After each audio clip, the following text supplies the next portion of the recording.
Bonjour, bonsoir Capote, j'espère que vous allez tous très bien, bienvenue dans cette nouvelle vidéo. Aujourd'hui on se retrouve pour une petite vidéo face cam, un petit peu plus chill que d'habitude. J'ai pas énormément de temps entre mes différents voyages pendant ces vacances pour vous tourner des gros concepts, mais on se retrouve quand même pour une vidéo cette semaine, qui je pense doit vous intéresser parce que parfois sur Instagram je reçois quand même quelques petites questions à ce sujet là. Aujourd'hui je vais vous parler un petit peu plus de mon parcours sportif, comment est-ce que je suis venue à aller à la salle de sport, qu'est-ce qui m'a motivée, pourquoi, etc. Avant toute chose, si vous ne l'avez pas vu, il y a à peu près un an, j'ai sorti une vidéo concernant tous les troubles du comportement alimentaire que j'ai pu avoir. Je vous la mets dans le petit i, c'est un vrai complémentaire à cette vidéo-là. Je pense d'ailleurs que c'est plus logique de regarder la vidéo dans le i et après celle-ci. Mais vu que vous êtes là, restez ici et après vous irez voir l'autre. Je vais pas revenir là-dessus, mais en tout cas, sachez que pendant une grande période, j'ai eu des problèmes de TCA et le sport m'a réellement aidé à en sortir. Et aujourd'hui, je dois avouer que plus je fais de sport et plus je me sens bien et moins je ressens en fait les séquelles qu'ont pu laisser mes troubles du comportement alimentaire, donc ça va en s'améliorant. En tout cas, aujourd'hui, je suis ici pour vous parler un petit peu plus de mon parcours sportif, comment est-ce que j'ai commencé, avec quel sport, avec quel programme, quels sont les influenceurs fitness que j'ai suivis, auxquels je me suis intéressée, lesquels je vous conseille, etc. Avant toute chose, bien sûr, je ne suis absolument pas coach, je n'ai aucune formation dans le milieu, donc je ne vais pas vous fournir directement mes programmes, je vais vous parler un petit peu de mon organisation globale, sur la semaine, comment j'organise mes séances, combien je fais d'exercices, etc. Mais sachez que voilà, il n'y aura pas de programme dans cette vidéo là. Après, si vraiment ça vous intéresse, je ferai peut-être des reels sur Instagram pour vraiment vous détailler mon programme sportif, mais vu qu'il évolue au fil du temps, ça risque d'être très vite obsolète. Bref, j'espère que ça vous plaira et sur ce, on commence. Avant toute chose, je vais revenir très vite sur mon parcours d'enfance au niveau du sport. Faut savoir que j'ai commencé à 3 ans en faisant de la danse classique, je voulais faire de la gymnastique, sauf qu'au final ma mère n'a pas réellement voulu me laisser faire ça, tout simplement parce que la gymnastique c'est hyper strict, c'est vraiment un truc où il faut une alimentation hyper carrée et tout, et à mon âge en fait elle voulait tout simplement pas me faire baigner dans ce milieu là, ce que je comprends aujourd'hui très bien. Donc je me suis rabattue sur plusieurs sports différents, j'ai fait de la danse classique, j'ai fait du basket, je suis retournée faire un petit peu de danse, après je me suis tournée plus vers des passions artistiques, donc j'ai un petit peu laissé tomber le sport, puis j'ai commencé à faire un peu d'équitation après avoir vraiment forcé auprès de mes parents, et ensuite je me suis mise à faire du handball pendant à peu près mes années collège, et ensuite j'ai commencé à aller à la salle fin seconde, et aujourd'hui j'y vais quasiment 3-4 fois par semaine. À savoir que dans la plupart des clubs dans lesquels j'étais, alors que ce soit basket, danse, etc., j'ai toujours eu un problème avec les autres enfant en général. J'étais pas une personne hyper aimée pendant ma primaire, je vous en ai déjà un petit peu parlé, et par conséquent j'ai jamais vraiment trouvé ma place dans des clubs, donc j'ai très vite voulu me tourner vers des activités plutôt solitaires, même si le handball en fait je l'ai commencé tout simplement parce que j'avais une bande d'amis qui tout simplement jouaient au handball et ils m'ont converti, et du coup comme ça je me suis retrouvée dans l'association sportive du collège, mais c'est jamais allé très loin. Pendant le confinement, comme beaucoup de personnes, j'ai décidé de me remettre au sport. Ça faisait quelques temps que j'étais tout simplement pas très bien dans mon corps. D'habitude je faisais du handball, mais à ce moment-là je me sentais réellement décalée avec l'aspect physique que j'avais. J'avais un gros complexe au niveau de mes cuisses et de mon ventre, et du coup j'ai commencé à faire des petites séances avec Thibaut InShape. Vous savez, c'était les programmes en 7 minutes qui étaient censés nous donner des abdos au bout de 15 jours, bref, les titres bien aguicheurs. Pour autant je les ai fait pendant quelques temps, et effectivement bon, ça m'a tonifié ma sangle abdominale, mais j'ai pas perdu énormément, vous vous en doutez. Dans tous les cas, ça m'a permis de reprendre une activité physique régulière, même si effectivement je le faisais pas pour les bonnes raisons, parce que réellement j'avais un vrai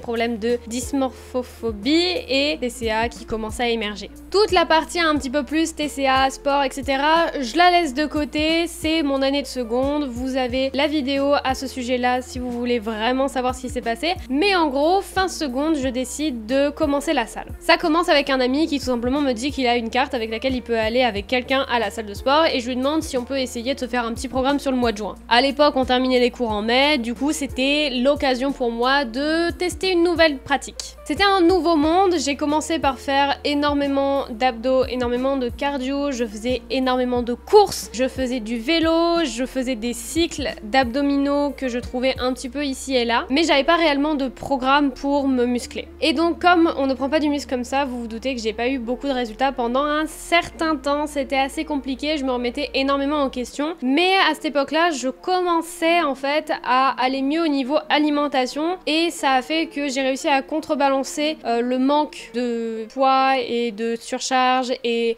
en fait l'entraînement de ma force avec une alimentation plus protéinée parce que avant en fait tout simplement je ne mangeais pas, donc que je charge ou pas mon entraînement ça ne changeait rien. Vu que quand on n'a pas les nutriments pour construire les muscles, on ne les a pas, bah ça avait pas changé grand chose, donc faut dire qu'à cette époque là j'étais vachement focus sur mes complexes. Un peu plus tard cette année là, on est en août 2022 et je dis à ma mère que j'ai vraiment envie de m'inscrire à la salle de sport, que je sens que j'en ai besoin et que ça nous ferait du bien. Elle accepte et on commence à y aller une fois par semaine tous les dimanches matins. Ouais, on était les coureuses du dimanche mais version salle de sport, on était les deux nanas sur les tapis et sur les elliptiques qui faisaient des séances qui n'avaient absolument aucun sens. Je faisais donc énormément de cardio, j'étais vraiment à fond là-dedans, je me disais que si je voulais devenir fine, c'était le bon truc à faire. C'était pas le cas et je l'ai assez vite remarqué en fait quand j'ai commencé à réellement me demander qu'est-ce que j'avais envie de faire avec mon corps et quand j'ai commencé tout simplement à me dire que bah, je pouvais faire ce que j'avais envie avec mon corps. Après des années à être dans un rapport malsain avec la nourriture, en fait je l'ai vu plus comme une alliée pour m'aider à remodeler mon corps d'une manière qui me plairait plus. Et donc j'ai commencé à faire des entraînements un petit peu plus ciblés. J'ai commencé à vouloir muscler mes jambes puisque c'était à mon avis ce que je détestais le plus chez moi, c'était le fait que j'avais des grosses cuisses mais des petites fesses. Bref, vous comprenez que je me considérais un petit peu comme plate et je me suis dit que c'était peut-être le bon truc de muscler les cuisses en premier. C'était pas si pire comme départ. En tout cas, je suis passée de séances exclusivement cardio à des séances un petit peu plus chargées et au fur et à mesure en fait, j'ai tout simplement commencé à faire des trainings un petit peu plus élaborés. Pour tout ce qui est des inspirations de mes trainings, je vous mettrai des liens de chaîne YouTube en barre d'infos. Je me suis notamment inspirée de Aline Dessine, de Caroline Rowe et aussi de Fit by Alexia sur Instagram. Elle, c'est la dernière de mes découvertes et je dois avouer que j'aime énormément son contenu, on y reviendra juste après. Mais voilà, je commence à me renseigner de plus en plus grâce aux vidéos justement de Aline Dessine et de Caroline Rowe et au fur et à mesure je comprends que si j'ai envie réellement d'avoir un corps tonique, un corps qui me plaît, il faut que je revoie mes entraînements et que je revoie mon alimentation. C'est donc ce que je fais. Et aussi pour d'autres raisons un petit peu plus de santé, j'avais quelques soucis émotionnels que j'ai réglés par des traitements en naturopathie, des cures, etc.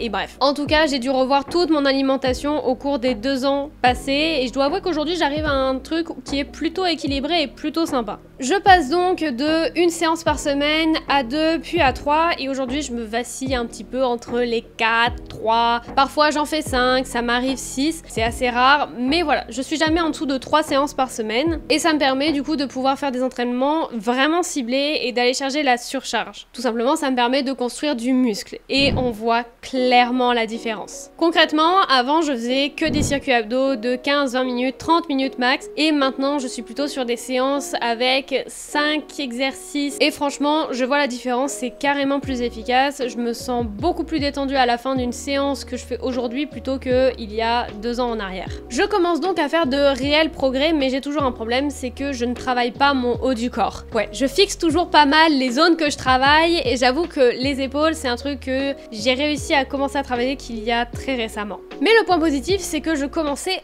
enfin à charger mes exos, je commençais enfin à me challenger un petit peu et en fait c'est assez récent mais début 2024 je décide de passer à des programmes totalement musculation et en fait tout simplement arrêter un petit peu plus le training. Je commence donc à faire des séances entre 4 et 5 exercices avec des groupes de muscles ciblés, avec des séries plutôt courtes pour vraiment aller chercher l'échec musculaire. Bref, je revois totalement ma façon d'appréhender le sport plutôt que de faire 40 minutes de training un petit peu avec le poids du corps et quelques haltères. Je préfère largement me buter pendant 20 minutes avec du hip thrust que ça. Donc début de cette année, j'ai décidé de prévoir un programme beaucoup plus ciblé, d'optimiser mes séances et tout simplement de commencer à bosser le haut du corps. Il était temps! Et c'était franchement une des meilleures décisions que j'ai prises. Pourquoi? Tout simplement parce que en travaillant le haut du corps, ça veut aussi dire que je travaille mon dos, ça veut aussi dire que je travaille mes lombaires. Et en fait, c'est ce qui manquait à ma ceinture abdominale pour vraiment obtenir cet effet gainé et le début des tablettes de chocolat. J'avoue, je suis pas peu fière de dire qu'aujourd'hui, on voit un petit peu mes tablettes se dessiner. Maintenant, je suis pas sur un objectif d'être hyper sèche ou quoi que ce soit, mais en tout cas, je suis très contente avec le résultat que j'ai. Et c'est un résultat que j'aurais pas pu obtenir si j'avais pas commencé à charger mes exos et à travailler mon haut du corps. Bref, je continue un petit peu sur cette pente-là pendant quelques mois et je pense qu'arrivé en mai-juin, donc vraiment très récemment, je me suis un petit peu ennuyée. Concrètement, je faisais 3 à 4 séances par semaine, une jambe, une abdo cardio et une haut du corps et peut-être une bonus si j'en avais envie. Mais je commençais réellement à être un peu saoulée d'avoir toujours ce même cycle, les mêmes exos. Et oui, je progresse, d'accord, mais j'ai besoin de nouveautés. À ce moment-là, je commence à regarder pour essayer une nouvelle pratique. Je me penche un petit peu sur le pilates, je regarde un petit peu le vélo, je fais un petit peu de la randonnée. Bref, j'essaye de diversifier en fait au maximum mon activité physique. J'avais besoin de nouveaux défis, j'en ai trouvé certains et j'ai commencé à faire des nouvelles choses. Notamment la pliométrie. Grâce à Fit by Alexia, j'ai découvert le principe de la pliométrie, de l'explosivité, etc. Et en fait, en épluchant un petit peu plus son compte, je me suis rendu compte que je m'entraînais peut-être pas de la bonne manière. Je m'entraînais beaucoup pour le physique, mais récemment j'avais remarqué que c'était plus trop ce qui m'importait, j'étais plus vraiment sur un objectif de performance. Et c'est à ce moment-là que j'ai découvert le truc de s'entraîner comme un athlète. S'entraîner de manière athlétique, c'est développer 4 grandes compétences. La force, l'endurance, la proprioception ou la conscience du corps, comme vous préférez l'appeler, et la puissance et l'explosivité. C'est deux choses qui sont globalement très liées. Et donc s'entraîner de manière athlétique, c'est tout simplement viser les performances plutôt que le physique. En gros, ça va permettre de chercher des nouveaux exos, des nouvelles pratiques et ça va surtout me permettre de diversifier énormément mon programme sportif. Aujourd'hui, lorsque je vais m'entraîner, je vise des nouvelles pratiques, j'essaye des nouvelles choses. Par exemple, la dernière fois, j'ai décidé de faire de la pliométrie, donc en gros de travailler mon explosivité avec des exercices qui sont globalement beaucoup basés sur le saut, le fait de se réceptionner, etc. Mais ensuite, j'ai décidé de faire un petit peu de yoga pour travailler ma proprioception. Vous voyez que je suis encore un petit peu dans la découverte de ces 4 grandes qualités et aussi de mes compétences là-dedans. Je sais pas encore très bien où est-ce que je me situe dans ces 4 domaines-là, hormis dans la force où du coup ça fait quasiment 1 an et demi que je travaille avec des charges, donc je sais à peu près combien je suis capable de soulever et encore. En bref, s'entraîner de manière athlétique, ça a totalement changé ma vision en fait de la salle de sport. J'ai découvert qu'on pouvait faire de la musculation d'une autre manière et du coup j'essaye au maximum de diversifier mes entraînements. Dans cette même veine, j'ai fait un test cet été qui consistait à faire 6 séances par semaine. En gros, je faisais une séance de pliométrie, une séance jambes pour les quadris et les ischios, une séance jambes pour les fessiers et tout le reste, une séance haut du corps où je compilais bras, épaules et dos, une séance abdos et cardio et une séance de récupération que je pouvais placer en général après une de mes 2 séances jambes. Est-ce que ça a été bien? Je suis pas sûre parce qu'en fait le fait de faire autant de sport, ça